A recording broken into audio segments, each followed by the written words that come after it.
Hi, this is Gravity. It's a sure thing. Thanks for tuning in. Today, we're going to be talking about the book of Judges. But to quickly recap, we see Joshua in the previous book. He failed to completely eradicate all of the land. Because the children of Israel failed to remove all wicked influences, they became entangled in sin and were conquered and afflicted by their enemies. So the children of Israel cried unto the Lord, and the Lord sent judges. However, the children of Israel soon returned to their sins, and the cycle happened over and over again. To keep his covenant with Abraham, God kept on releasing his people from the oppression. He sent 13 judges over a time period of 480 years of the book. But today we will only talk about the 7 major judges. Although these men were not always of ideal character, they were always able to fulfill the will that God had given to them to release the people from their oppressions. These judges served as temporal leaders in the roles of judicial, spiritual, and military leaders. After 8 years of bondage to Cusha, the king of Mesopotamia, the children of the Lord cried unto him, and he sent Othniel, son of Kenaz, Caleb's younger brother. And the Spirit of the Lord came upon him, and he overpowered the king of Mesopotamia. Ehud from the tribe of Benjamin takes over after Othniel. God sent him to end the 18 years of oppression by the king of Moab, Eglon. To do this, he went to Eglon with a secret message. Foolishly, the king told all of his advisors and military chiefs to leave the room as he was about to tell him the secret. Ehud went closely to the ear of the king and with a swoop of his sword from his left side stabbed the king. The king was very fat, so the dagger got stuck within his belly. Ehud quickly escaped, and when he got back home, he brought up an Israel alliance, and they took back the Jordan River. Ehud brought 80 years of peace to Israel. The Philistines came against Israel. They were warriors and seafaring people. They robbed travelers as they walked, so the roads were abandoned out of fear, so the travelers had to take a winding path. God raised up Shamgar, son of Anath, and he used an ox god to kill the Philistines. An ox god is a crude tool used to prune oxen. So he killed 600 Philistines. The prophetess Deborah takes on the judge role after this. After a Canaanite alliance from the north by the captains of Jeban and Sisera come to devour Israel, Deborah and the military chiefs of Israel seek the Lord an intercession, and with God's help, they destroy 900 Canaanite chariots. Sisera, in retreat, seeks refuge in a local woman's tent. The owner is called Jael. At this time, Jael seduces and lures him to stay in his tent, and when he is sleeping, Jael stabs a peg in his skull, killing him.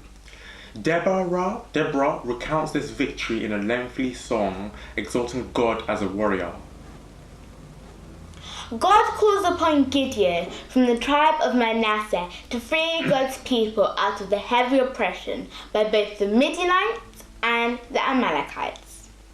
Gideon first tears down his father's altar to Baal, and the people respond in droves to God's call to fight.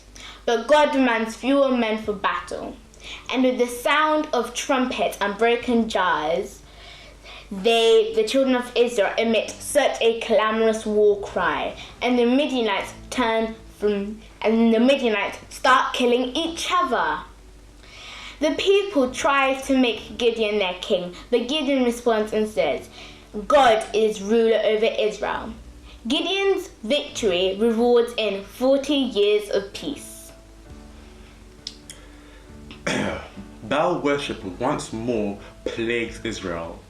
So God sends the Philistines from the west and the Ammonites from the east. But the Israelites then turn their faces back to God and repent. So God raises up Jephthah to destroy the Ammonites. Before Jephthah goes into battle, he makes a foolish oath in saying, the first person who will come out of his house if God gives them victory, he or it shall sacrifice to the Lord. After God gives them a tremendous victory over the Ammonites, when he gets back home, his daughter comes out praising and cheering her father. Jephthah laments his promise he made to God, but his daughter encourages him to remain faithful to the promise that he made to God. The Philistines continue to oppress Israel, so the angel of the Lord appears to a childless couple, promising them a son, which will be Israel's next deliverer. This is none other than Herculean figure of Samson from the tribe of Dan. Samson was a Nazarite, a person who symbolizes his devotion to God by never cutting his hair. Samson rises to redeem his people from the Philistines, but Delilah finally teases out Samson's secret out of him. By the shaving of his head, which violates his vow from birth, God abandons him. But his death becomes his legacy. Samson is chained by 2 pillars, and with the final prayer, he pushes them and the temple collapses, killing more Philistines during his death than during his lifetime. In summary, the book of Judges presents the tragic account of how the people of God brought great apostasy in Israel. It recounts the political and religious turmoil that the people had to undergo because they were trying to conquer the land which was not conquered by them and Joshua in the past. In rebellion, God sent foreign oppressors to straighten them out, but when they sought the Lord once more, God raised up judges to release them from their oppressors.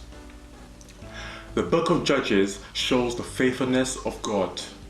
Even though we may be unfaithful like the Israelites, he is still faithful and just to release us from our oppressions and forgive us when we seek forgiveness.